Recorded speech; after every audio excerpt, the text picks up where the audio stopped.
Paulo continua dizendo: e agora vocês sabem o que o detém, para que ele seja revelado a seu tempo.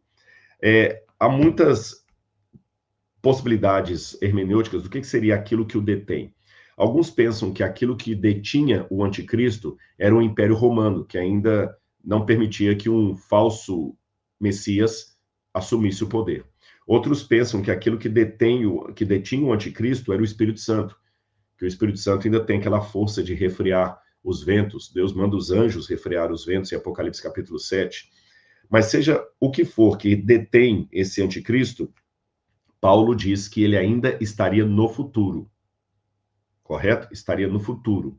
Mas apesar dele estar no futuro em relação ao tempo de Paulo, o próprio Paulo continua dizendo: porque o mistério da iniquidade já opera e aguarda somente que seja afastado aquele que agora o detém. Uma das razões porque muitos pensam que esse que detém o anticristo é o Espírito Santo, é porque no verso 6 Paulo fala: vocês já sabem o que o detém, e depois ele fala aquele que o detém. Então, no início, Paulo usa um pronome neutro, depois ele usa o pronome masculino, que o grego tem o neutro e o masculino. A palavra pneuma, espírito em grego, é uma palavra neutra, mas apesar do Espírito Santo ser uma palavra neutra, ele é descrito às vezes com pronomes masculinos, mostrando que o Espírito Santo não é uma coisa, uma força ativa, mas uma pessoa. Então, muitos pensam que seria o Espírito Santo. Bom, que interessante, diz que ele estaria no futuro em relação ao tempo de Paulo, mas o mistério da iniquidade que produziu o anticristo já operava no tempo de Paulo. E diz então que será revelado o iníquo, a quem o Senhor Jesus matará com o sopro da sua boca e destruirá pela manifestação da sua vinda. Então nós aprendemos que esse anticristo, deixa eu tirar um pouquinho isso aqui, ele tinha já o mistério da iniquidade operando na época de Paulo, mas ele ainda seria revelado, esse anticristo, e ele duraria até a volta de Jesus, porque fala que ele ia ser destruído pelo esplendor da vinda de Jesus, e que a vinda de Jesus é que vai revelá-lo realmente de maneira clara. E que ele se assenta no santuário de Deus, que nós sabemos que é a igreja, e ele está atrelado a uma apostasia da igreja. E que tudo isso aconteceria antes da vinda de Jesus.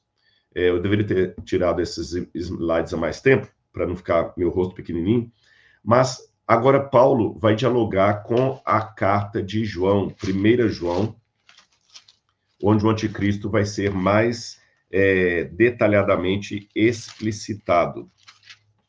Vamos aqui então à primeira epístola de João. Ainda não passei a página ainda, só um minutinho.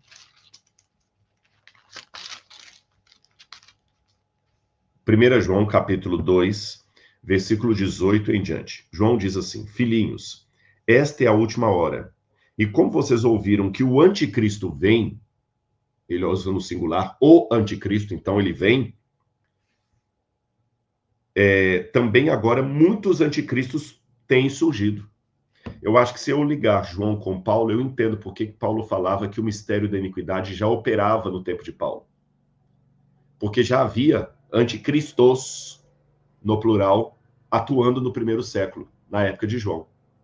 Mas esses anticristos menores seriam apenas um tipo daquele anticristo maior que viria no futuro em relação à igreja cristã primitiva, tá bem? E João continua dizendo: por isso sabemos que é a última hora.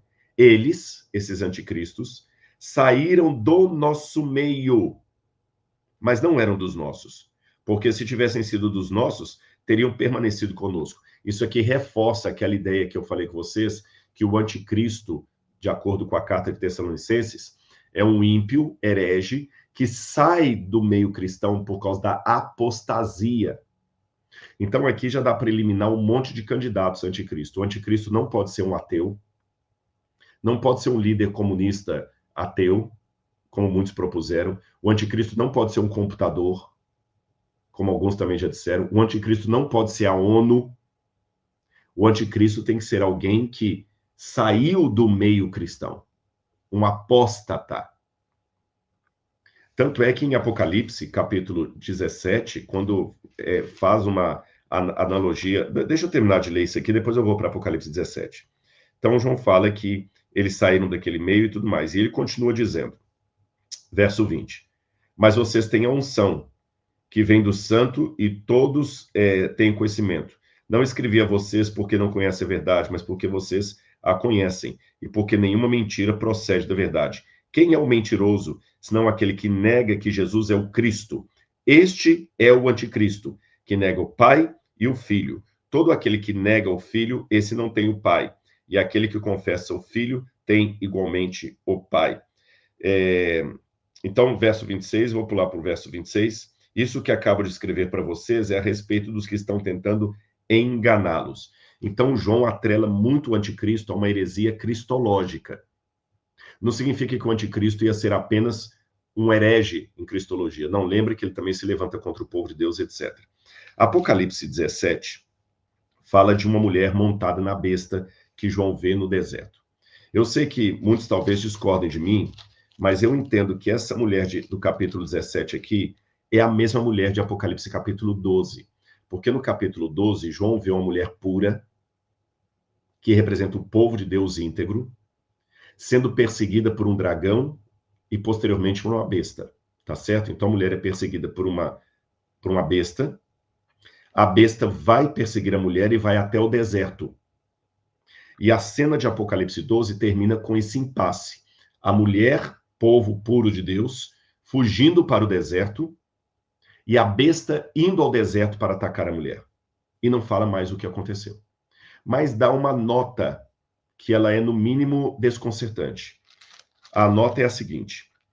Apocalipse capítulo 12, versículo 17. O dragão, que é o outro inimigo da mulher, que é o diabo, ficou irado contra a mulher e foi travar guerra com o restante da descendência dela. Ou seja, os que guardam os mandamentos de Deus e têm o testemunho de Jesus. É interessante que eu já mostrei para vocês no Tratado dos Judeus a ideia, e também nos manuscritos do Mar Morto, que esse anticristo seria um homem da perdição que iria contra a lei de Deus. Daniel capítulo 7, 25 também fala que o anticristo cuidaria em mudar os tempos e a lei. Então esse anticristo que vai contra a lei de Deus persegue agora não mais a mulher, mas o restante da descendência dela, o que sobrou. E essa descendência da mulher é descrita como aqueles que guardam os mandamentos de Deus, interessante, e têm a fé em Jesus.